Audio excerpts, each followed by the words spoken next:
السلام علیکم ورحمۃ اللہ وبرکاتہ۔ کیا حال ہے ویوز؟ امید کرتے ہیں کہ آپ سب خیریت سے ہوں گے۔ اللہ تعالیٰ آپ کو خوش و خرم رکھے، اللہ تعالیٰ آپ کو آباد رکھے۔ آج کا ہمارا ٹاپک ہے جنون، مرگی اور پاگل پن جیسے کہ عمل کی وجہ سے رجت کا شکار ہو جاتے ہیں، اور ان لوگوں کے لیے یہ مجرعمل ہے۔ ہمارا چینل سبسکرائب شیئر لائک کیجیے پلیز۔ السلام علیکم ورحمۃ اللہ وبرکاتہ۔ کیا حال ہے ویوز؟ امید کرتے ہیں کہ آپ سب خیریت سے ہوں گے۔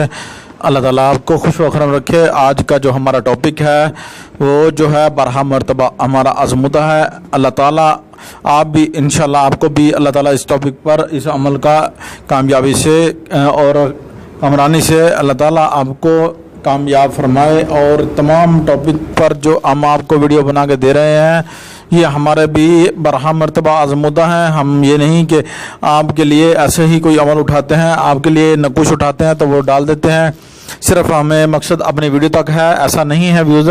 ہم صرف آپ کے بھلے کے لیے اور جو ہے نا آپ کی مدد کر رہے ہیں۔ ہمارا فرض بھی ہے کہ ہم ایک مسلمان ہونے کے ناطے کہ ہم آپ کا جو ہے نا ہیلپ کریں، اور آپ کا جو ہے جتنا بھی معاملات ہیں آپ کی اس معاملات کے اندر اللہ تعالیٰ بھی مدد فرمائے، اور انسان کا بھی حق بنتا ہے کہ وہ ایک دوسرے کی مدد کریں، اور انشاءاللہ ہم بھی کوشش کریں گے۔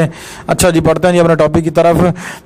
جیسے کہ کوئی ہمارا بہن بھائی عمل کرتا ہے یا نقوش لکھتا ہے، ایسے نقوش لکھتا ہے جن کی اجازت ان کو نہیں ہے، ایسے وہ عمل شروع کر لیتا ہے، ان کی اجازت ان کو نہیں ہوتی تو وہ جو ہے نا عمل شروع کر بیٹھتا ہے، نقوش لکھ بیٹھتا ہے، تو وہ پھر جو ہے نا وہ رجت کا شکار ہو جاتا ہے، اس کے جسم میں دردیں جو ہیں وہ شروع ہو جاتی ہیں، اور باقی معاملات جو ہیں اس کے جو ہے نا ٹینشن میں آ جاتے ہیں، وہ بیچارہ روزگار سے بیٹھ جاتا ہے اور مالی پریشانی میں جو ہے نا مبتلا ہو جاتا ہے۔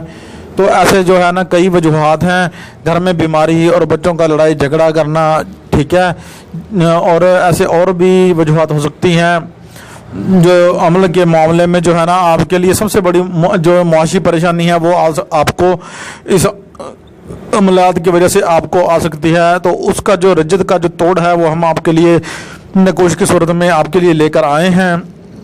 تو آپ نے کیا کرنا ہے، اس نقوش کو آپ نے بروز جمعرات لکھنا ہے، عصر مغرب کے درمیان آپ نے 19 نقوش لکھنے ہیں۔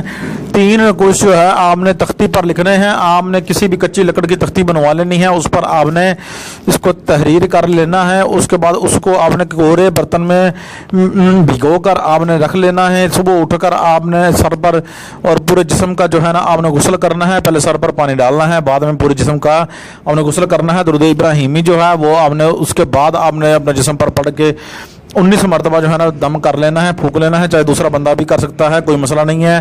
اگر کسی سوال کا جواب آپ کو چاہیے تو ہمیں کمنٹ باکس میں پوچھ سکتے ہیں، ہمارا واٹس ایپ نمبر پہ وائس میسج کریں۔ السلام علیکم ورحمۃ اللہ وبرکاتہ، مہربانی۔